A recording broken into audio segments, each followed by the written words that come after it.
Assalamualaikum warahmatullahi wabarakatuh dan salam sejahtera. Okey, untuk hari ini matematik tahun 4 topik nombor bulat dan operasi bersama saya Cikgu Ani.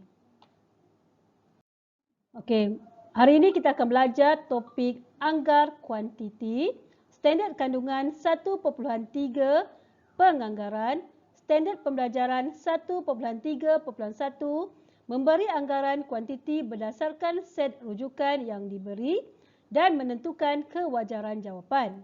Kriteria kejayaan, murid boleh membuat anggaran bagi sesuatu kuantiti.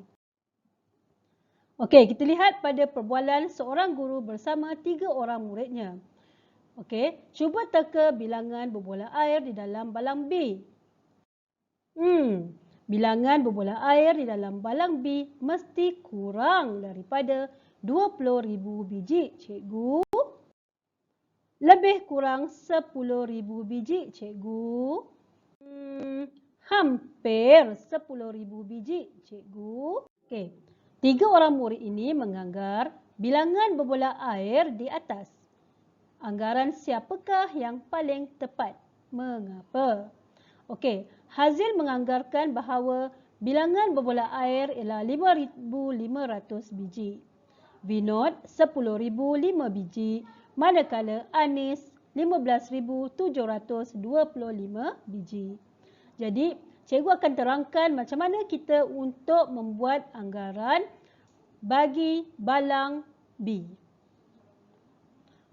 Okey, baiklah. Okey, cikgu bahagikan balang A itu kepada 2 bahagian. Maksudnya 20,000 biji berbola air dibahagikan kepada 2 bahagian. Maksudnya di sini satu bahagian 10,000 biji dan satu bahagian lagi adalah 10,000 biji. Justru itu, anggaran berbola air di dalam balang B lebih kurang 10,000 biji berbola air.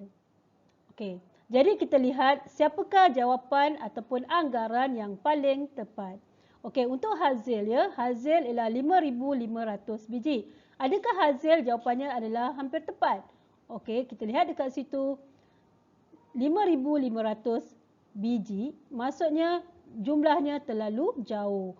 Terlalu jauh maksudnya ialah 10,000 tu adalah bezanya terlalu banyak dengan 5,500. Okey, jadi di situ jawapan Hazil adalah kurang tepat. Okey, manakala Anis Anis 15,725 biji. Jadi jurang di situ adalah terlalu jauh, iaitu antara 10,000 dengan 15,725 biji. Maksud dekat situ adalah anggaran Anis yang buat adalah kurang tepat.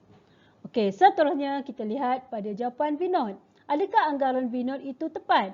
Okey, untuk 10,005 biji dengan 10,000 biji. Jadi hampir sama. Jadi nilai dia adalah hampir sama. Jadi jurangnya adalah sikit sahaja, iaitu 10,005 tolak dengan 10,000 hanya 5 biji sahaja. Jadi di sini jawapan Vinod adalah hampir tepat. Jadi anggaran yang dibuat Vinod adalah lebih kurang 10,005 biji berbola air adalah hampir tepat. Di sini kita lihat bahawa kita boleh buat anggaran dengan menggariskan atau kita membahagikan balang tersebut kepada 2 bahagian. Jadi di sini cikgu harap awak faham macam mana kita nak buat anggaran bagi sesuatu kuantiti ya. Okey, seterusnya kita lihat kepada raja yang seterusnya, iaitu di sini cikgu tunjukkan adalah satu kolam kolam air R, kolam air S dan kolam air T. Okey, untuk kolam air R, isi padunya adalah 4,000 mililiter. Isi padu air di dalam kolam R dan kolam T kurang daripada isi padu air di dalam kolam S. Tinggi kolam S hampir 4 kali tinggi kolam R. Tinggi kolam T lebih kurang 2 kali tinggi kolam R. Okey, mari sama-sama cikgu tunjukkan bagaimana kita nak buat anggaran anggaran isi padu air di dalam kolam S dan juga isi padu air di dalam kolam T. Okey, awak lihat pada anak panah tersebut ya. Okey, cikgu bahagikan isi padu dalam kolam S tu kepada 4 bahagian. Maksudnya satu bahagian tu adalah 4000 ml, satu bahagian lagi 4000 ml, satu bahagian lagi 4000 ml dan satu bahagian lagi 4000 ml. Jadi di situ adalah okey, kita tengok pada ayat di atas tu, tinggi kolam S hampir 4 kali tinggi kolam R. Okey, jadi cikgu bahagikan kolam S tu kepada 4 bahagian. Okey, seterusnya kita lihat bahawa 4000 ml maksudnya satu bahagian tu cikgu darabkan dengan 4 kali.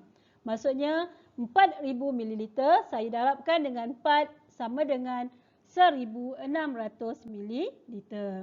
Jadi anggaran isi padu di dalam kolam S adalah lebih kurang 1600 ml ya. Okey, seterusnya ya. Kita lihat pada kolam T.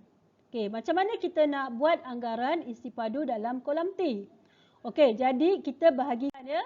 Kalau awak tengok dekat situ, ayatnya mengatakan bahawa tinggi kolam T lebih kurang 2 kali tinggi kolam R.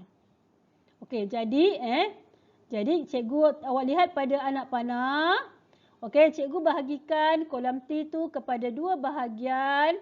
Maksudnya satu bahagian 4000 ml, satu bahagian lagi 4000 ml. Okey, anggaran yang boleh kita buat dekat situ ya, maksudnya isi padu air di dalam kolam T adalah lebih kurang 4000 ml didarabkan dengan 2 bersamaan dengan 8000 ml.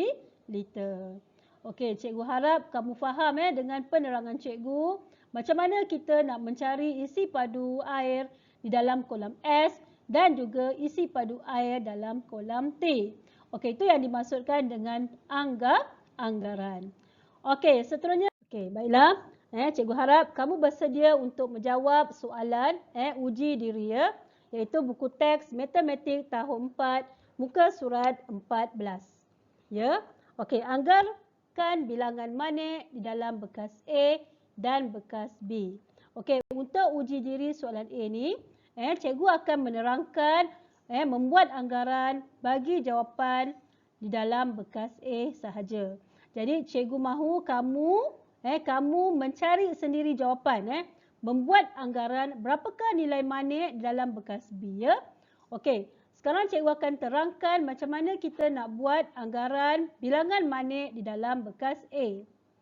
Okey, dalam balang yang tengah-tengah tu ya, terdapat 17,000 bilangan manik. Jadi di situ cikgu bahagikan bilangan manik itu kepada 2 bahagian. Maksudnya 17,000 dibahagikan dengan 2, iaitu kita buat dalam bentuk lazim ya. Kamu telah belajar bagaimana untuk menyelesaikan operasi bahagi dalam menggunakan bentuk lazim ya. Okey, maksudnya 17,000 tu cikgu bahagikan kepada 2. Jadi kita mendapat sebanyak 8,500 ya. Okey, maksudnya di situ anggaran manik dalam bekas A lebih kurang 8,500 biji manik. Okey, untuk mendapat jawapan berapakah anggaran bilangan manik di dalam bekas B, cikgu mahu kamu cari sendiri jawapan tersebut berdasarkan penerangan yang begitu panjang. Diharap jelas dan faham apa yang cikgu terangkan sebelum ini ya. Okey, jadi awak perlu menjawab soalan uji diri A dan juga B dalam buku teks muka surat 14 ya. Okey, bertemu kembali dengan topik yang seterusnya. Okey, sekian, terima kasih.